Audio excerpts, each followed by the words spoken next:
Hi, and welcome to Nikki Gets Bored. I'm Nikki, and these are my sexy shoulders.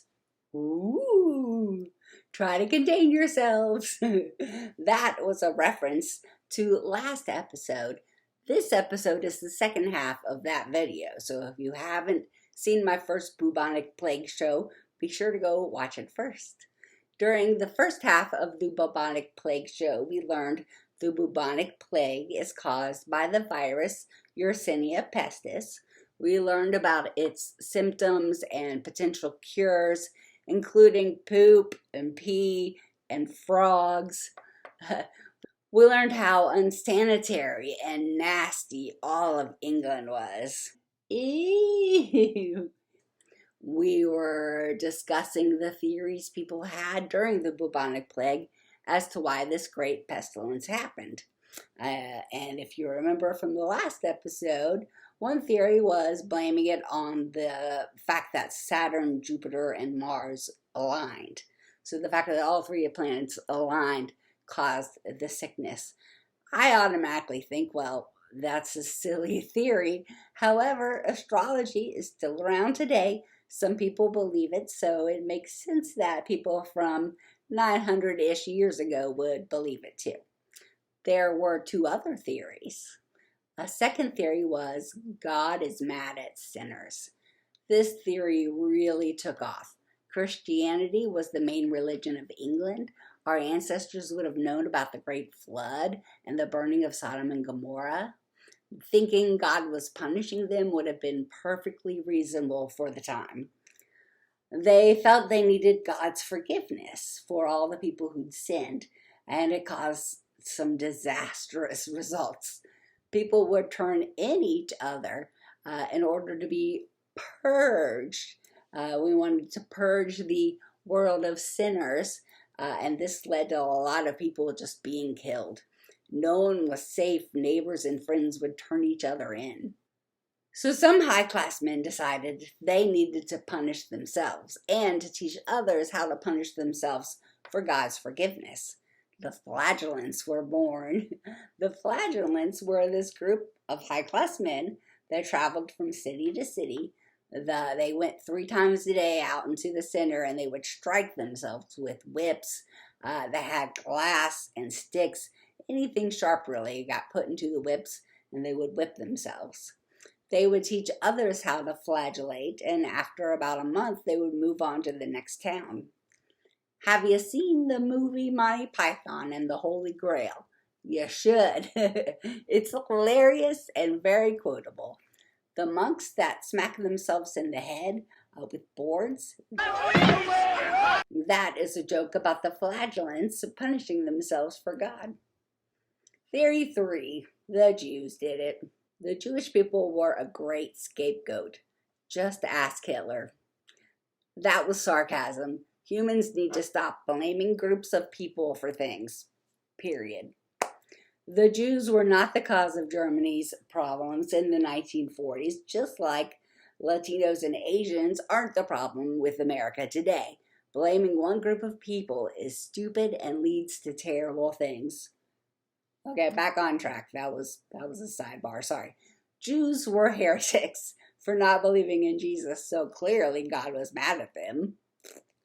Christians weren't allowed to handle money exchanges like loans because it was believed a sin to handle that much money, and that left Jewish men to handle banking and loans, which led to them being a little better off than many. And that always upsets people. Also, they had slightly, and I mean slightly, fewer ill. This was because Jewish people were more likely to have cats that killed the rats, that carried the fleas, that spread the disease. Not that cats, more like these cats. Look at those mighty rat catchers. They mean business. It seems like common sense, but our ancestors didn't know that it was spread by fleas. So Jewish people were tortured to find out what they had done to the people. A few of them ended up confessing to poisoning a water source, but it's not because they poisoned the water. It was because they wanted the torture to stop. I mean, of course they wanted the torture to stop. A lot of Jewish people were killed, and many fled to Eastern Europe to once again get away from mass killings of their people. After years of plague, people learned the best they could do was to quarantine and social distance. This leads me to another sidebar. That's two sidebars. Can you even handle it? Well, you have no choice. 300 years after the bubonic plague reached England, the Black Plague hit the town of Eyam, England. That's because it kept coming back for centuries. Not days, not months, not years, not decades. Hundreds. It kept coming back for hundreds of years. In this town of Eyam, by winter, the virus had turned pneumonic, spreading by air instead of fleas. The newest rector in Eyam, and that's a clergy member in charge of a parish, the new rector, he was not the same religion of the people in town. England was on the brink of yet another religious war. No one would be willing to listen to this guy. Luckily, the old rector was retired and still in town. The two got together and discussed the townspeople. Two people with differing life views work together for the greater good. I wish our politicians would learn from the past. All the townspeople decided to quarantine to keep their neighboring villages safe, and they actually did it. Some moved to tents on the outside of town to social distance, but no one crossed the borders. Neighboring towns brought food and supplies to the border, and the Eyam folks, they left money in vinegar for them in the hopes that it would disinfect the coins. So many people helping people. This is how the world should be. Almost half the town of Eyam died. It was bad. However, nowhere but Eyam got the bubonic plague. Quarantining and safety worked. After just 14 months, the town opened again. 14 months. We've been at COVID for, 3 years now? I've lost track. The descendants of these people are very proud of their heritage, as they should be. This is the only time in history that I know of when an entire group of people decided to self-sacrifice for the greater good, and everyone actually stuck to it. That would never happen today. Just think of the face mask controversy we've had. It's all about our perceived rights and not about helping others. If every single American had worn a face mask, had quarantined, and cared about anyone but themselves, we would have possibly been done with it by now. Definitely less people would have died. I wish I was a descendant of these people. What an amazing legacy. Okay, that was the end of my sidebar. No more sidebars. The great pestilence finally wound down on its own. It took years and hundreds of millions of people died. But finally, enough immunity was in the community. Immunity in the community. Still, it would strike every few generations for centuries to come. But most people now knew to quarantine and social distance.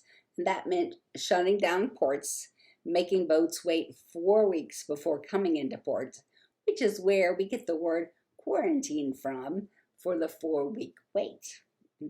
And anything else they could think of that would slow the spread. Today, we still get between 1,000 and 3,000 cases in the world a year. As long as it's caught in time, it's an easy fix with some antibiotics. Whew. I'm so glad I live in 2022 instead of 1348. Historians believe the bubonic plague set back all of Europe for 150 years. It took 150 years for the population to return, for common knowledge to return, for people to get smart again. A lot of doctors, preachers, and teachers died because they were the ones trying to help the most. And when they died, their knowledge went with them. It's not all bad, though. Historians believe that due to the fear, depression, and loss of life, 2 things happened. A bunch of those really strict religious rules could no longer be enforced. Also, people wanted to find a cure. This led to scientific study and coming up with a scientific method to study things. All this learning and opening of experiences is what led Europe to the Renaissance, which led them out of the Dark Ages. There are a few more things I want to share because they are just interesting. Historians believe the first written history for Yersinia pestis was in the Bible, when people opened the Ark of the Covenant and became plagued with black spots. During the beginning of the Black Plague, when it was going through Asia, the Mongolians were ruling most of China, and they are the first in recorded history to use germ warfare. They would take those that died from bubonic plague and they would throw them over city walls. If you were Chinese in the 1300s, you would not like the Mongols. However, if you are alive now, the Mongols are extremely fascinating. I found my love for their stories on a show called Crash Course World History. I've added a link. I hope I'm still pretty new at YouTube. Crash Course is one of my favorites to watch. They cover subjects about everything. If you enjoy learning, you want to check them out, the World History Show has 42 videos. None are over 15 minutes, and they will entertain you while you learn why the Mongols are the exception to everything. Definitely check it out. It's a really good show. What have we learned that might help us today? If you dig up an old wood coffin with a red cross on it, do not open it. In fact, put that thing away, you're gonna get us all killed. Yeah, seriously though. Quarantining works, so does social distancing. We would have learned this from the past already if anyone had been willing to do a little research. It is possible for a mob of people to do the right thing. It's happened at least once. Bathing is important. Not the bath! Not the bath! Yes, I'm not saying it has to be done daily, but semi-regularly for safety. Keeping our living area sanitary is important. Having rats inside can be deadly, unless they're the little cute pet rats. Wait, he's your pet rat? Oh, we've learned to wash our hands, I think, and don't play with dead things. Viruses spread really fast. Taking one for the team to keep everyone safe is the right thing to do, and it can be done. It's going to take a long time for things to get back to normal. When things are bad, people are all too happy to find a scapegoat. It's your fault. Having strict religious laws are constricting to people and can lead to a dark age. Having fewer religious laws leads to learning, creating, and bettering the world. I'm not saying to disobey your religion. Please do. Humans need morals. Keep your religion and follow it. I'm saying that historically, when a government decides everyone should follow one religion's belief, putting it into law, it leads to very bad things. As always, please tell us what you've learned in the comments. If you learned something different or any comment at all, I love comments. And it is now time for my favorite part, and that's the poem. So I wanted to write a dirge, and then I found out a dirge has to be sung. It is a song of lamentation and grief, according to Poetry Foundation's webpage. Now, ALS has taken my singing voice. It's true. Not that it was all that to begin with, but it's certainly not anything now. Nonetheless, I will be singing. You have been warned. My family sings a birthday dirge. I don't know where it came from. Happy birthday. Happy birthday. Pain, suffering, and despair. People dying everywhere. Happy birthday. That's our birthday dirge. How did you like it?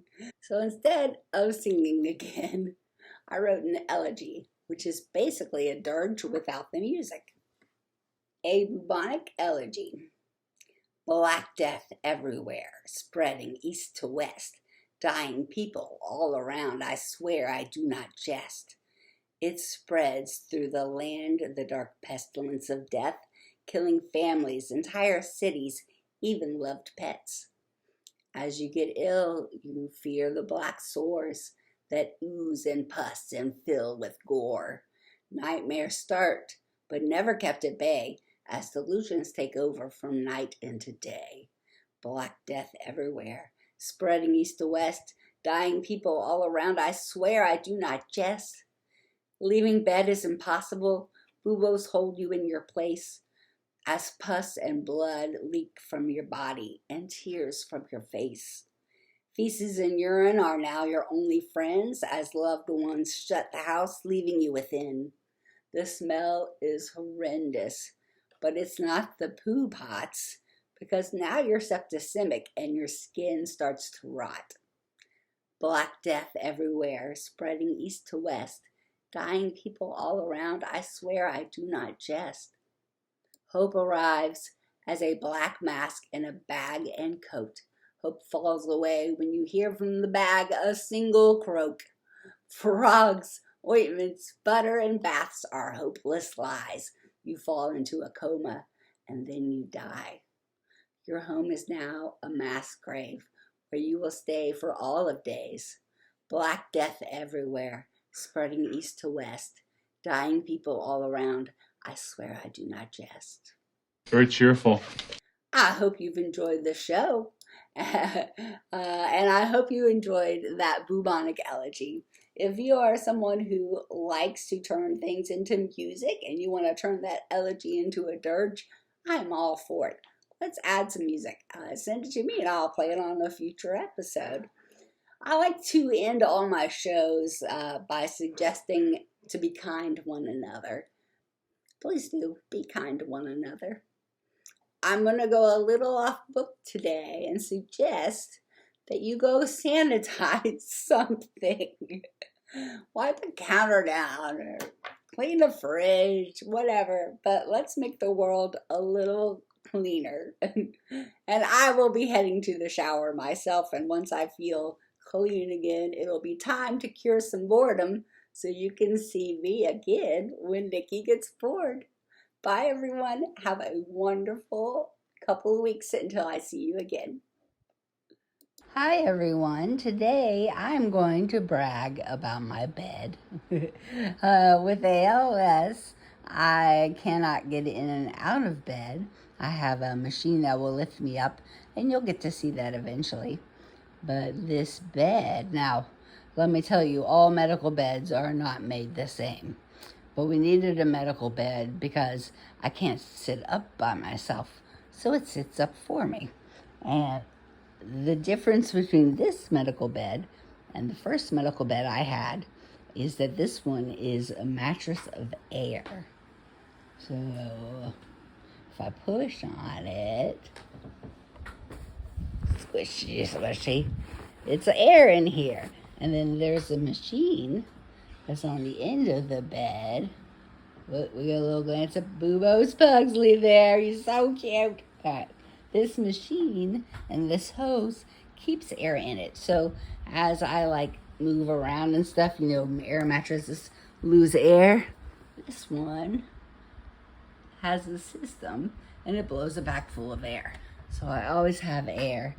This is the most comfortable bed I've ever had, ever in my life. It's amazing. And that cord leads to the remote control that lets me lift it up and down and all that good stuff. So just a little glimpse into the life. It's tiny, but it's super comfortable. And the one I had before was absolutely not. So the difference is amazing. And that's my medical bed. So I can be reached easily in bed and can stay comfortable and move around a little bit without having to use my muscles. There you have it. A quick little 2-minute update on me and what's going on. Love you all and have a great couple of weeks. So I'll see you again in about 2 for when Niki gets bored.